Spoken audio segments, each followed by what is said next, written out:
government has finally decided to try to lift the veil. We see the word veil a lot of times, I think, in the Woodward book now, surrounding it. The West German ambassador of Chile consular office visited the colony to see many of the members who are German. He went there November 1987, just before the holidays.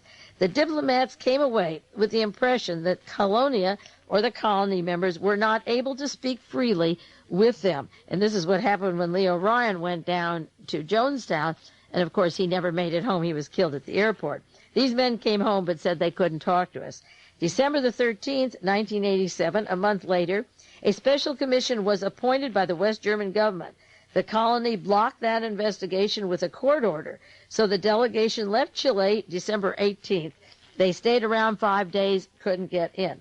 The mission, despite its failure to gain access, presented a report to the foreign minister Hans-Dietrich Genscher about the colony.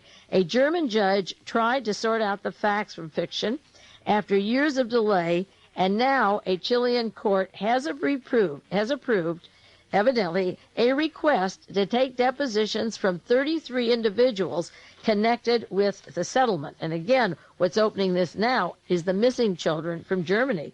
And if they miss from Germany, they could also be some from the United States that we saw on our milk cartons and grocery bags for a while.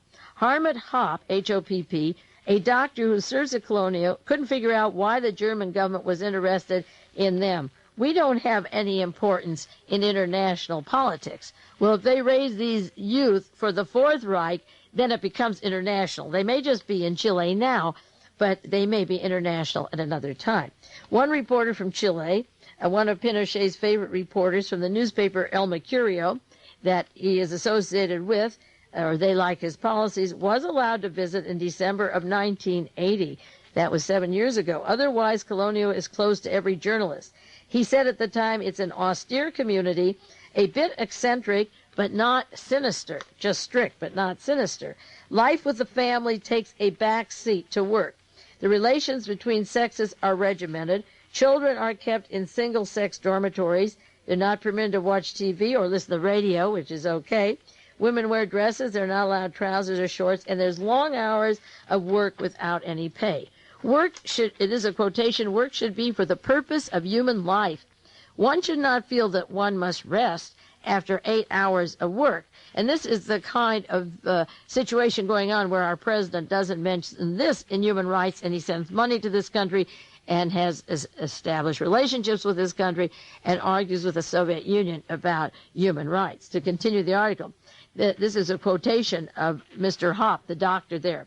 There is a malformation in modern man that makes him think he is obligated to rest and have fun after 8 hours of work. That reminds me of the quotation of Dr. Jose Delgado, who worked for Navy intelligence, the same Navy that Admiral Poindexter came from, who said that the situation in the world is so important that man doesn't have the right to the use of his own mind. The doctor at Colonia said there is a malformation in man that makes him think he's obligated to rest and have fun after 8 hours of work. Chileans who live nearby feel uncomfortable with the settlement's strict ways, and they have bitter confrontations with critics over the past years Colonia has had with their critics. People here are afraid, said one nun whose property was claimed by Colonia in 1984. People buy their products, they go to the hospital for medical care, but when you confront the colony past a point, it is danger, meaning your life is in danger.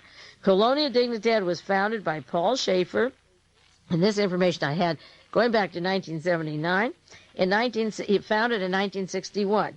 The police sought him in West Germany on charge of sexually abusing children at a youth home that he ran in Seeburg near Bonn.